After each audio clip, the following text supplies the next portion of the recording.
കോൺഗ്രസ് നേതാക്കന്മാരുടെ മക്കൾക്ക് പോലും പ്രധാനപ്പെട്ട തിക്തമായ ബലം ഈ സാമദ്രോഹിയെ കൊണ്ട് ഉണ്ടായി എന്ന വാർത്തകൾ പുറത്തു വരുമ്പോ ഈ കോൺഗ്രസ് നേതാക്കന്മാരുടെ മക്കളുടെ ആർജവമുള്ള അച്ഛന്മാർ കോൺഗ്രസിന്റെ നേതാക്കന്മാരോട് VD സതീശൻ ഉൾപ്പെടെയുള്ള പ്രതിപക്ഷ നേതാവിനോട് പരാതി പറയില്ല എന്നരിയാഹാരമുള്ള ആർക്കെങ്കിലും ചിന്തിക്കാൻ കഴിയുമോ?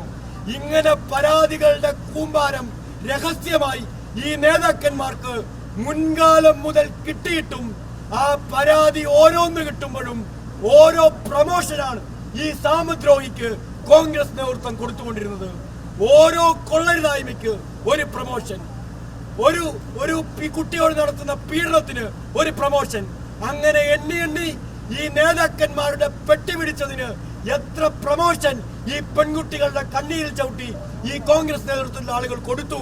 തുറന്നീ കേരളത്തോട് പറയാൻ ഇവർക്ക് ബാധ്യതയില്ലേ? എത്ര നാളിങ്ങനെ കള്ളം കൊണ്ട്, എത്ര നാളിങ്ങനെ അസത്യം കൊണ്ട് ഈ കേരളത്തെ ഇവർക്ക് മൂടിവെക്കാൻ കഴിയും?